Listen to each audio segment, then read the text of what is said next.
चला, जय महाराष्ट्र विद्यार्थी मित्रांनो, सर्वांचं स्वागत आहे आपल्या Kailas sir maths academy YouTube चॅनलवर। चला विद्यार्थी मित्रांनो, बघा आता आपल्याला काम करायचं का या व्हिडिओमध्ये बघा मित्रांनो, आपण सगळ्यात पहिले बघा घटक चाचणी, आपली जी पहिली घटक चाचणी आहे ती आता लवकर जवळ आलेली आहे। कायची आता लवकर सोमवारपासून पेपर सुरू होतील।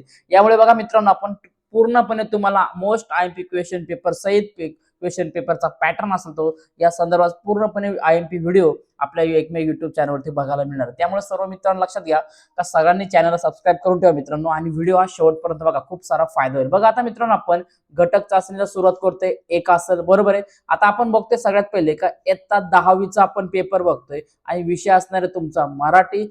इथं तुमचा परीक्षा क्रमांक येईल, म्हणजे जर तुमचा लक्षात घ्या, जर तुमचा हजेरी क्रमांक असेल जो काही असेल, समजा 20 आहे, 30 आहे किंवा 40 आहे, समजा तुमचा 41 आहे, तर तुम्हाला इथे 41 लिहावं लागेल बरोबर आहे। नंतर तुम्हाला किती मार्कचे असणार, आता काही ठिकाणी बऱ्याचदा काय करतात का स्कूल लेवलवरती 40 मार्काची देखील घेतात, पण लक्षात घ्या मोस्टली पहिली घटक चाचणी तुमची 20 मार्काची असू शकते बरोबर आहे। याला वेळ हा 1 तास किंवा 2 तास असणार आहे। त्यानंतर तुमचा दिनांक वगैरे काय असेल तो याच्यामध्ये असणार आहे, ठीक आहे। चला आता मित्रांनो सुरू करूया, आपण लगेच जाणार आहे आपण पहिल्याकडे। बघा जो पहिला भाग आहे तुमचा विभाग, तो म्हणजे काय तर गद्य विभाग असणार। यामध्ये बघा आता यामध्ये पठित गद्यामध्ये आपण बघणार आहे बघा काय तर उताराच्या आधारे, बघा तुम्हाला काय करायचे, उताराच्या आधारे सूचनेनुसार तुम्हाला दिलेल्या ज्या काही कृती असेल त्या तुम्हाला कृती पूर्ण करायची। मग आता पहिला काय दिलं बघा, उताराच्या आधारे पुढील चौकटी पूर्ण करा। मग आता क्वेश्चन वाचण्यापूर्वी लक्षात घ्या, काय का क्वेश्चन वाचण्यापूर्वी सगळ्यात पहिले काम करा का तुम्हाला जो दिलेला भाग आहे तो एकदा वाचून घ्या। आता याच्यामध्ये मग आता तुम्हाला काय दिलं, तर यामध्ये उतारा दिलेला आहे,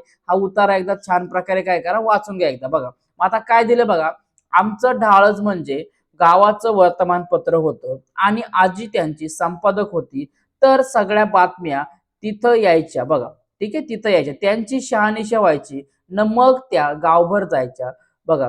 कडूस पडायच्या आधी ही मैफिल मोडायची, माणसांची वेळ झाली की म्हातारीची ढाळ सुटायची, माणसं ढाळजत बसायची। रात्री 8च्या दरम्यान ढाळजणचा दरवाजा लागला आणि एकदा आदन आगळ टाळली की वाडा शांत व्हायचा। ही आगळ दरवाजाला लावणं किंवा ती काढणं म्हणजे काय तर आमच्यासाठी दिव्य असायचं। मुळात ही 6 फुटांची लांब आणि पाऊण फूट रुंद अशी सागवानी आगळ एका भिंतीतल्या देवळीत, बघा काय, एका भिंतीतल्या देवळीत आरपार जायची। अशा प्रकारे बघा मित्रांनो तुम्हाला आता दिलेला उतारा आहे। मग आता हा जो उतारा आहे, आता आपण उतारा वाचल्यानंतर बघा मित्रांनो काय का यामध्ये आपल्याला जे काही प्रश्न असणार आहे, सगळ्यात पहिले मी लक्षात घ्या, तुम्हाला बोर्डाचा पेपर येऊ, परीक्षेचा पेपर येऊ, कुठलाही पेपर येऊ, तर तुम्हाला काम करायचं याच्यामधला का जो उतारा तुमचा दिला असणार आहे त्या उतार्याला योग्यपणे तुम्हाला काय करायचंय, वाचन करायचंय। उतारा जर तुम्ही चांगला वाचन केला तर लक्षात घ्या तुम्हाला सगळ्या प्रश्नांची उत्तरं ऑटोमॅटिकली तिथं भेटणार आहे, ठीक आहे। आता आपण जाणार बघा मित्रांनो, सगळ्यात पहिले आपण बघूया।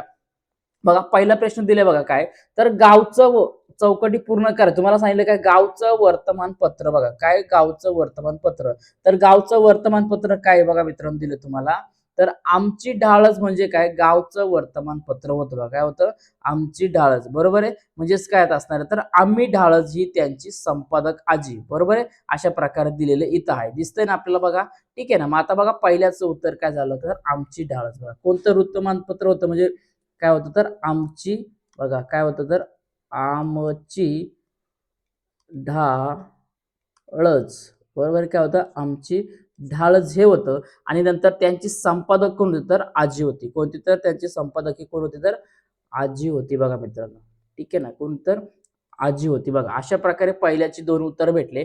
पुढे बघा तुम्हाला दिले का आगळीची 2 वैशिष्ट्ये, बघा काय तर तुम्हाला सांगितले आगळीची 2 वैशिष्ट्ये तुम्हाला लिहायचे। मग कोणकोणती आगळीची 2 वैशिष्ट्ये असू शकतात बघा मित्रांनो, जर आता याच्यात नीट आपण वाचलं बघा काय, तर बघा सगळ्या बातम्या तिथं यायच्या, शहानिशा व्हायच्या बरोबर आहे, माणसाची वेळ झाली का म्हातारीची ढाळच सुटायची। बघा काय दिले बघा आता, तर याच्यामध्ये बघा दिले का रात्रीच्या 8च्या दरम्यान ढाळचा दरवाजा लागला की एकदा आतन आगळ टाकली की वाडा शांत व्हायचा। बघा आगळ दरवाजाला लावणं किंवा काढणं म्हणजे काय आमच्यासाठी दिव्य असायचा। बघा मुळात ही काय, तर बघा 6 फुटाची लांब, बघा दिसते का 6 फुटाची लांब आणि पाऊण फूट रुंद अशी सागवानी आगळ एका भिंतीतल्या देवळीत आरपार व्हायची बरोबर आहे। मग काय तर हे त्याचं योग्य उत्तर आहे। मग तुम्ही इथं काय टाकणार लक्षात घ्या, तर इथं पहिल्यामध्ये टाका का 6 फुटाची लांब बरोबर आहे, आणि पाऊण फूट रुंद अशी सागवानी आगळ, बरोबर आहे.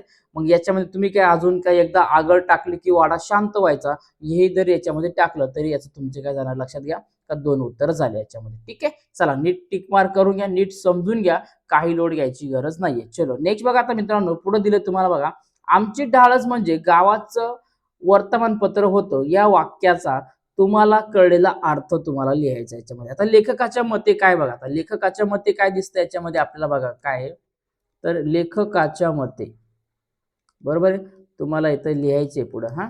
लेखकाच्या मते काय, तर त्यांच्या घरची ढाळच बघा काय, त्यांच्या घरची, लक्षात घ्या. ठीक आहे ना, काय दिसतं आपल्याला, त्यांच्या घरची ढाळच, म्हणजे त्याला ढाळजला काय म्हणतात लक्षात घ्या, तर त्याला पडवी असे म्हणतात. बघा मित्रांनो, त्याला काय म्हणतो आपण, ढाळच म्हणजे काय, तर त्याला आपण पडवी असे म्हणतो, बरोबर आहे.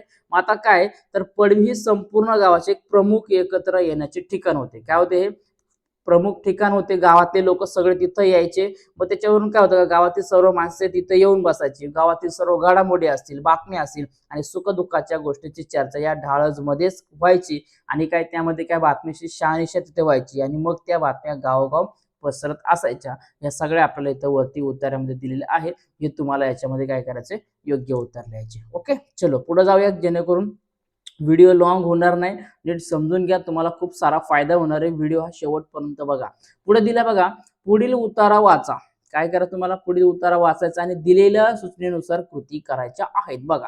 ठीक आहे, आता आपण सगळ्यात पहिले काम करूया, हा जो उतारा दिलाय तो आपण एकदा काम करूया, याला वाचन करून घ्यावा चांगल्या प्रकारे आणि त्याच्यावरती जे काही क्वेश्चन वगैरे दिले ती नंतर आपण त्याच्याकडे जाऊया. ठीक आहे, चला बघा उतारा दिला, काय दिला आपल्याला, चैत्रातल्या पर्णशोभेचे आणि फळशोभेचे वर्णन आंब्या फणसाशिवाय पूर्ण होत नाही. बघा कशाशिवाय, काय, तर चैत्र महिन्यामध्ये जो पर्णशोभेचा आणि फळशोभेचे वर्णन म्हणजे काय, म्हणजे काय, जो एखादा आंबा असेल, त्याच्यानंतर फणस असतं, त्या झाडांना पाने फुटतात, त्याच्यानंतर फळं येतात आणि याचं जे शोभेकरण असतं ते काय आंब्याशिवाय आणि फणसाशिवाय पूर्ण होत नाही, बरोबर आहे. त्यानंतर पुढे काय दिले बघा मित्रांनो, वसंताशी पौषा अखेरीपासूनच मोहरून सहकार करणारे हे आंब्याचे झाड, लांब लचक देठांना लागलेले कैऱ्यांचे हिरवे गोळे वाऱ्यांबरोबर झोके घेत असताना किंवा पोपट किंवा कावळे त्या पाडाला लागल्या आहेत की नाहीत हे पाहण्याकरता त्यांना चोचींनी प्रहार करतात, तेव्हा मोठी मौज दिसते आणि गावाबाहेरच्या झाडातून कोकिळांचे कुजनही बहुधा याच झाडावरती चालत असते. बघा एकदम आपल्याला काय वर्णन दिले, तर थोडक्यात सांगायचं झालं तर आपण वसंत ऋतूमधला जो काही निसर्गावरती झालेला परिणाम असतो किंवा ते चित्र असतं आपण म्हणतो ते दिसते. पहिला बघा दिला आता मित्रांनो काय, पहिला प्रश्न लगेच आपण याला बघून घेऊया. बघा काय दिलंय, चैत्रातील पर्णशोभा वाढणारी फळे कोणते, बघा इथं दिसतं आपला आंबा आणि फणस, बरोबर आहे. काय असणार आहे, तर आंबा आणि फणस असणार आहे. म्हणजे पहिल्याचं उत्तर तुम्ही या बॉक्स मध्ये काय टाकू शकता, तर आंबा टाकू शकता. ओके, आणि दुसरीकडे काय येणार, तर फणस येणार आहे, बरोबर आहे. काय येणार दुसरा, तर इकडं फणस येणार आहे. हे दोन उत्तर झाले. पुढे बघा दिले, चोचींनी कैऱ्यावर प्रहार करणारे. आता कोण कोण याच्यामध्ये चोचींनी प्रहार करणारे इतके बघा दिसते का आपल्याला, काय, पोपट किंवा कावळे, बरोबर आहे. मग इथं येणार तुमचं एक तर पोपट आणि दुसरीकडे येणार तर इथं काय येणार, तर कावळे. ठीक आहे, काय झालं, कावळे. बघा हे दोन उत्तर झाले. आता तिसरा प्रश्न खाली दुसरा बघा दिला आपल्याला, काय 2 नंबरचा प्रश्न दिलाय, वसंत ऋतूशी निगडीत तुमची एखादी आठवण समर्पक शब्दात लिहा. मग काय वसंत ऋतूमध्ये, तर निसर्गाचे रूप हे खूप सुंदर असते, बरोबर आहे. निसर्गाचे इथं रूप लिहा, रूप कशा प्रकारे असते. त्यानंतर माझ्या बालपणीमध्ये आपण काय म्हणू शकतो का, वसंत ऋतूमध्ये आम्ही गावाकडं आंब्याच्या झाडाखाली खेळायचो, बरोबर आहे. आंब्याच्या झाडाबद्दल लिहा, त्याच्यानंतर फणसाच्या झाडाबद्दल लिहा, अजून काय झाडावर लागलेल्या हिरव्या कैऱ्या, बरोबर आहे, कैऱ्या म्हणतो आपण, कच्चे आंबे त्या तुम्ही खायच्या, याबद्दल तुम्ही माहिती लिहू शकतात. किंवा कोकिळेचा कुहू कुहू आवाज ऐकणे मला खूप आवडायचे. त्यानंतर मित्रांसोबत मिळून आंबट कैऱ्या खूप खायचो, त्यांच्यात ती खाण्याची आठवण मी कधी विसरू शकत नाही. अशा प्रकारे तुम्हाला काय करायचे का आठवण लिहायची.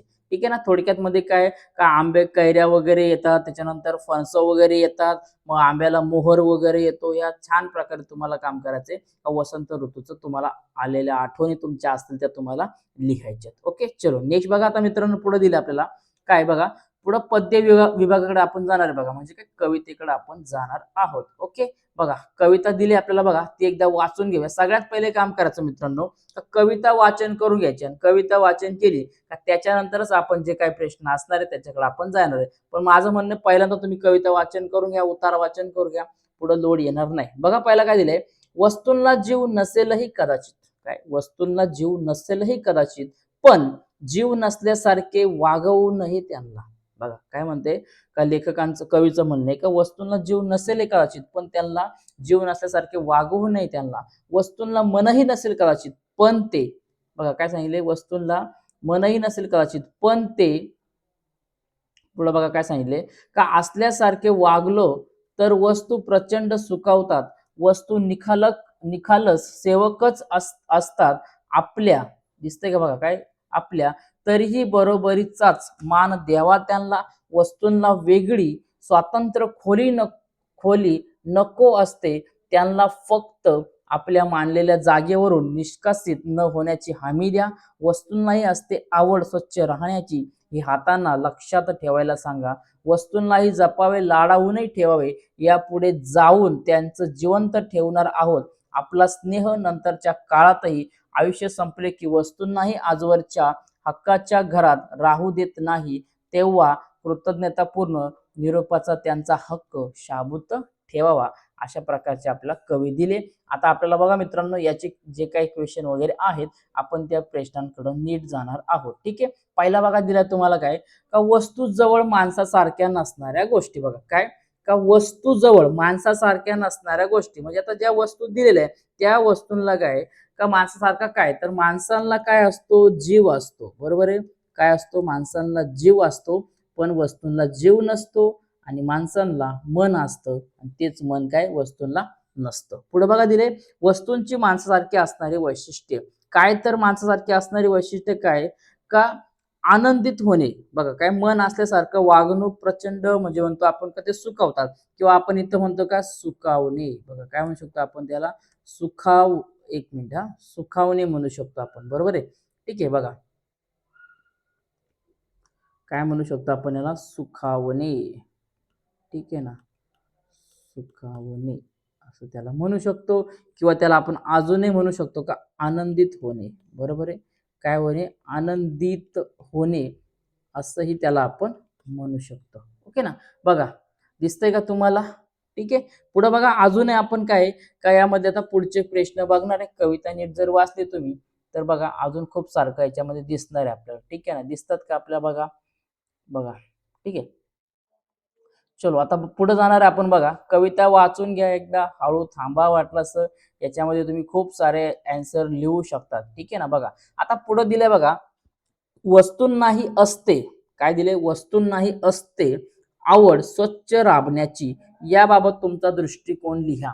आता वस्तूंनाही आवड असते. आता समजा मनुष्य झाला, माणूस झाला, आपण आपण स्वच्छ राहतो, चांगल्या ठिकाणी राहतो, चांगलं अन्न खातो, किंवा ज्या आपण राहणाऱ्या वस्तू असतात त्या चांगल्या आपण वापरतो. तर वस्तूंचाही काय म्हणणे का माणसाप्रमाणेच वस्तूंनाही जीव असतो, अशी भावना मनात ठेवल्यास आपण त्यांची काळजी घेऊ. बरोबर, त्यांची काय करू आपण का काळजी घेऊ. त्यानंतर आपण अजून काय करू शकतो का वस्तूंवर धूळ साचू न देणे व त्यांच्या वेळच्या वेळी त्यांना पुसून काढणे, स्वच्छ ठेवणे हे आपलं कर्तव्य आहे. वस्तूंना स्वच्छ ठेवल्याने त्यांचे आयुष्य काय वाटतं, तर त्यांचे आयुष्य हे वाढते. बरोबर आहे, मग त्या वस्तूंना काय करावे, जपावे, लाडावून ठेवावे.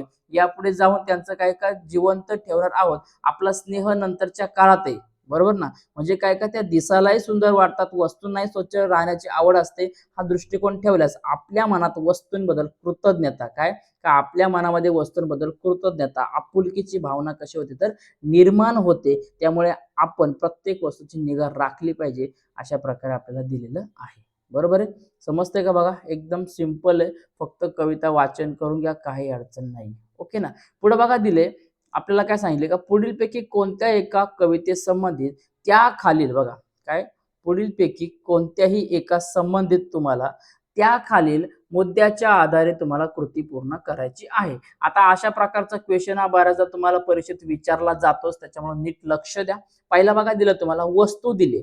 आता अशी कोणती कविता आहे, आपण बघ अशी कोणती कविता आहे का त्या कवितेमध्ये काय का तुम्हाला वस्तू बद्दल दिले. बघा ठीक आहे ना, कवितेसंबंधी. मग आता वस्तूमध्ये काय तर याचे कवित्री कोण आहे बघा मित्रांनो, तर आपल्याला माहिती आहे का द भा धामनस्कर बघा काय तर हा बघा लक्षात घ्या द भा धामनस्कर बघा लक्षात घ्या ठीक आहे ना दामनस्कर हे आहेत बरोबर आहे. मग त्यांचं नाव काय का दत्तात्रय भास्कर दामनस्कर आहे बरोबर. कवितेचा विषय काय याच्यामध्ये का निर्जीव वस्तूंनाही सजीव मानून काय निर्जीव वस्तू ज्या काही असतील लक्षात घ्या निर्जीव वस्तू आपण म्हणतो मग निर्जीव वस्तूंनाही काय का सजीव मानल्यासारखं आपण त्यांना सजीव मानून काय म्हणू शकतो का माणसाप्रमाणे त्यांना काय तर भावना असतात मन असते त्यांना आपुलकीचे स्नेहाचे किंवा आधाराचे नाते जपावे हा त्यांचा संदेश आहे. आणि कविता आवडण्याचे व न आवडण्याचे कारण काय तर तुम्ही लिहू शकतात बरोबर आहे. काय का तुम्ही लिहू शकता काय का आपल्याला यामध्ये काय कविता आवडते तर कविता मला खूप आवडली कारण त्या वस्तूमध्ये जीव पाहायला शिकवते. आपल्या वापरातील वस्तूच्या असतात आपल्या भावना कशा जोडल्या जातात याचे अतिशय सुंदर आणि हळवे वर्णन कवीने व्यक्त केले आहे बरोबर आहे. आता तुम्हाला सांगितलं समजा उत्तम लक्षण असेल तर उत्तम लक्षण कोणते तर संत रामदास बरोबर आहे. मग कवितेचा विषय काय याच्यामध्ये एक आदर्श असेल गुणवान असेल उत्तम माणसाची लक्षणे सांगून समाजामध्ये काय कसे वागावे याचे मार्गदर्शन करतात. तुम्हाला जर कविता आवडली तर आवडण्यासारखीच आहे का कारण यात काय दैनंदिन जीवनात काय करावे काय करू नये किंवा आळस करू नये खोटे बोलू नये अपकीर्ती टाळावी याचे अतिशय सोप्या भाषेत काय व्यावहारिक मार्गदर्शन आपला संत रामदास यांनी केलेलं आहे बरोबर आहे. अशा प्रकारे दोन पैकी एक तुम्हाला लिहायचे ठीक आहे. चलो नेक्स्ट बघा आता पुढे दिले बघा मित्रांनो स्थूल वाचन लक्षात घ्या काय आता दिलं बघा स्थूल वाचन तुम्हाला दिलं आहे बघा याच्यामध्ये आता काय तर खालील कृती पूर्ण करा. तुम्हाला काय सांगितलं खालील कृती पूर्ण करायची आहे. पहिला दिले बघा गिरिजा कीर यांच्या बालनाटिकेचे विशेष काय करा विशेष लिहा बघा त्यांचे काय करायचे बालनाटिकेबद्दल तुम्हाला विशेष लिहायचे. आणि दुसरा दिले बघा एड बंबू डब्बू या गिरिजा कीर यांच्या बाल कादंबरीतील विनोद तुम्हाला लिहायचं आहे. मग आता हे काम करा दोघांपैकी एक क्वेश्चन तुम्ही कुठला तरी कृती पूर्ण करा तुम्हाला बरोबर काय काय याची माहिती तुम्हाला भेटून जाईल. लक्षात घ्या याच्यावरती 100% प्रश्न हा परीक्षेला विचारला जातो त्याच्यामुळे याचा चांगला अभ्यास करून घ्या ठीक आहे ना. मग आता काय याच्यामध्ये बघा आपण म्हणू शकतो तर गिरिजा कीर यांनी स्थूल वाच्यामध्ये काय सांगितलं का बालनाटिकेचे मुख्य वैशिष्ट्य म्हणजे काय का त्या लहान मुलांच्या काय म्हणतो आपण त्या लहान मुलांच्या भावविश्वाला अगदी जवळून स्पर्श करतात. त्यांचे विशेष सांगितलं तर आपण काय साधी व सोपी भाषा त्यांनी प्रामुख्याने 9 ते 12 वर्ष वयोगटातील किंवा 9 ते 5 वर्ष वयोगटातील बालवर्गासाठी नाटिका लिहिल्या. मुलांचे वय लक्षात घेऊन त्यांनी काय साध्या आणि सोप्या भाषेमध्ये काय केलं साध्या आणि सोप्या भाषेमध्ये त्यांनी काय केलं तर जोडाक्षरा विरहित भाषेचा वापर केला. अशा प्रकारे तुम्ही लिहू शकता ओके. दोन्ही प्रश्नांचे उत्तर लिहा काही अडचण नाही. चलो नेक्स्ट बघा आता मित्रांनो भाषा अभ्यासकडे आपण जाणार आहे विभाग 4 कडे जाणार आहे. याच्यामध्ये आता काय बघा तुम्हाला व्याकरणावरती प्रश्न विचारला तर आता व्याकरण कसा सोडवायचा तर लक्षात घ्या व्याकरण खूप महत्वाचा भाग आहे. आणि हे लक्षात घ्या हे तुम्हाला आता जे स्क्रीनवर तुमच्या समोर दिसते हेच तुम्हाला बोर्डाला 100% विचारलं जाणार आहे. त्यामुळे याचा नीट अभ्यास करा नीट समजून घ्या ठीक आहे ना. आता पहिला बघा दिला तुम्हाला समास दिलाय ठीक आहे. समासामध्ये दिलं तुम्हाला बघा काय दिलं तुम्हाला सामासिक शब्द तुम्हाला दिलाय. कुठला सामासिक शब्द दिला तुम्हाला महाराज दिलेला आहे. मग आता विग्रह त्याचा कसा येणार बघा काय दिलं तुम्हाला विग्रह लक्षात घ्या. मग महाराज म्हणजे काय का त्याला आपण म्हणतो का महान असा राजा याला काय म्हणतो आपण हा महान बघा काय महान ठीक आहे महान असा राजा बघा काय महान असा राजा म्हणतात. आणि समासाचे नाव काय तर कर्मधारय बघा काय असणार हा कर्मधारय लक्षात घ्या काय असणार हा कर्मधारय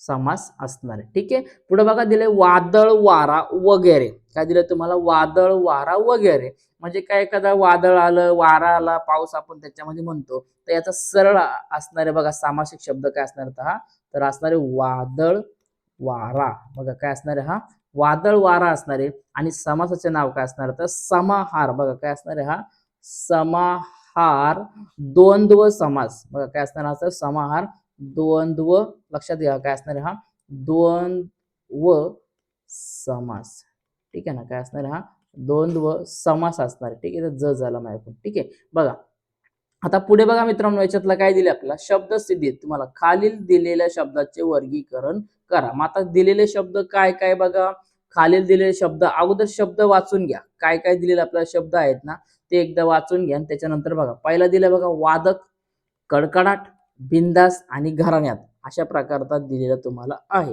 ठीक आहे ना. मग आता बघा याच्यामध्ये उपसर्ग घटित काय येणार बघा, तर हा जो दिलेला बिनधास्त आहे बघा, काय दिलं आपल्याला बिनधास्त, उपसर्ग काय येणार तर हा बिनधास्त इथं येणार आहे. बरोबर आहे.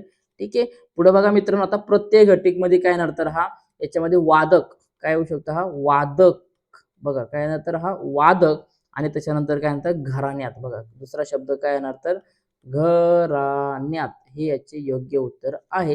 आणि राहिला काय तर अभ्यस्त, काय झाला तुमचा अभ्यस्त म्हणजे काय असणार हा कडकडात. ठीक आहे ना.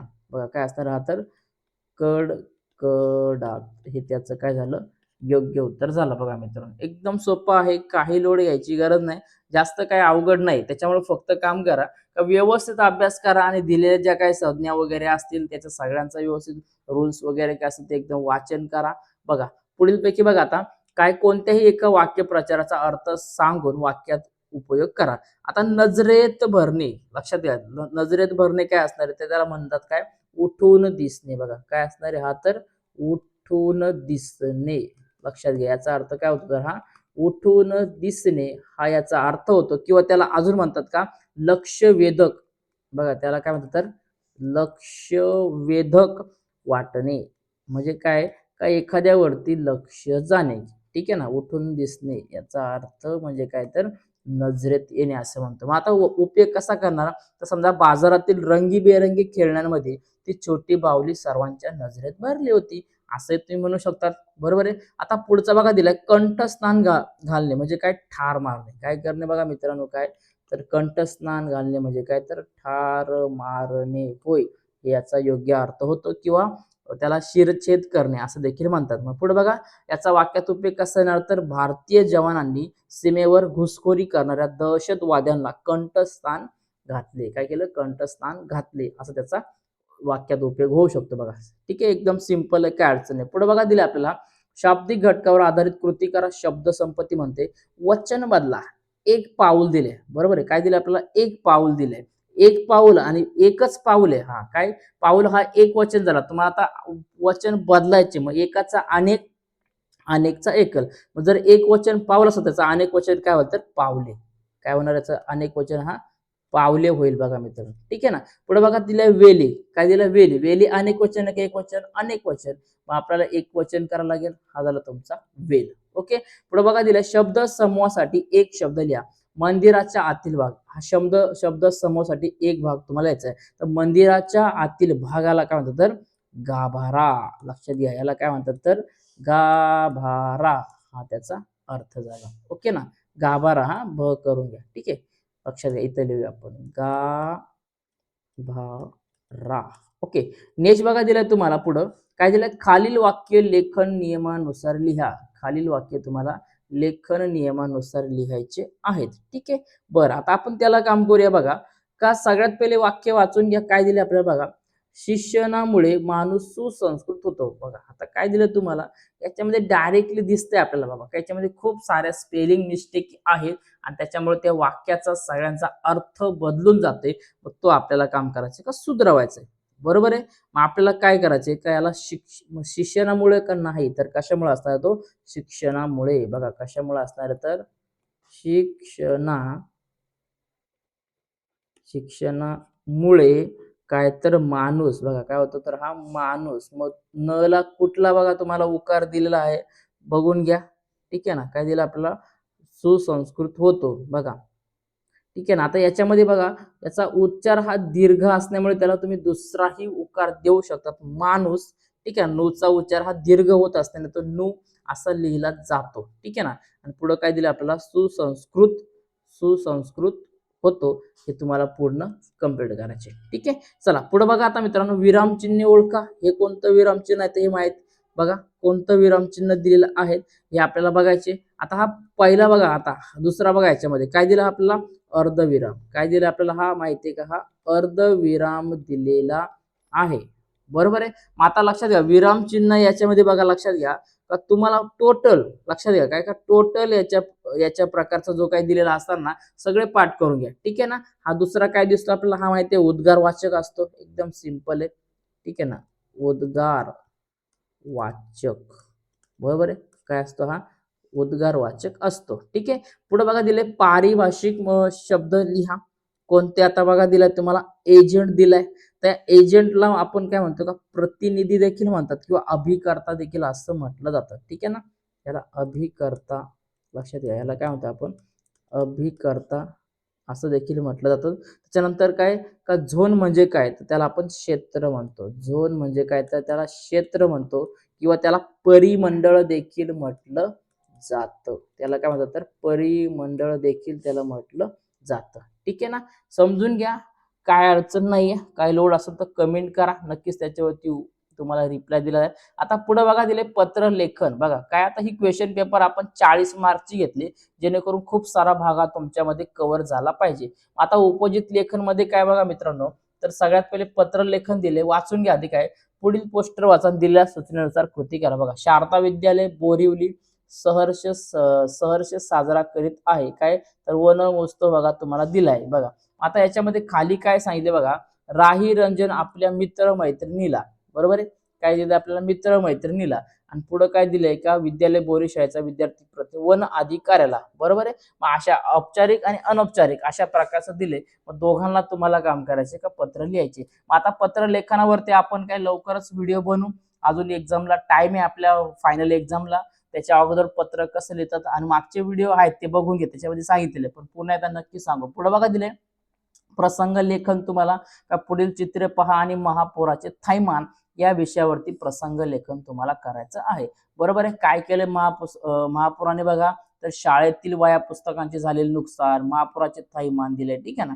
नदीला पूर आला त्याच्यानंतर मुसळधार पाऊस झाला विजांचा कडकडाट झाला त्यानंतर काय तर माणसे गुरे घरे पाण्यात वाहत जाणे नंतर लोकांचे टेकडीवरती स्थलांतर होणं या सगळ्या भाग याच्यामध्ये दिलेला आहे. ठीक आहे. तर लक्षात घ्या मित्रांनो फायनली आपण इयत्ता 10वीचा आपण का प्रथम घटक चाचणी आहे. या चाचणीसाठी उपयुक्त आपण जो पॅटर्न आहे जी क्वेश्चन पेपर आहे आपण बघितलेलं आहे. आय होपली सगळ्यांना समजलं असेल. ठीक आहे ना. काही जर डाऊट असेल किंवा काय अडचण असेल काहींना वाटलं असेल का ग्रामरचे वेगळे उत्तर आहे तर कमेंट करा. नक्की याच्यावरती आपण रिप्लाय देण्याचा प्रयत्न करू आणि आपल्या मित्रांसोबत हा पॅटर्नचा ह्या क्वेश्चन पेपरचे व्हिडिओ शेअर करा जेणेकरून तुम्हाला त्यांनाही फायदा होईल आणि अजून पुढच्या विषयाचे आपण लगेच काय करणार आहे का गणित असेल विज्ञान असेल सगळ्या विषयाचे तुम्हाला मार्गदर्शक म्हणून व्हिडिओ आपल्या एकमेव युट्यूब चॅनलवरती बघायला मिळणार आहे. ठीक आहे. तर चला आता भेटूया मित्रांनो पुढच्या व्हिडिओमध्ये. सर्वांनी काळजी घ्या आणि मला कमेंट करा का व्हिडिओ कसा वाटला. ठीक आहे. चला भेटूया आता मित्रांनो पुढच्या व्हिडिओ. तोपर्यंत सर्वांना जय महाराष्ट्र.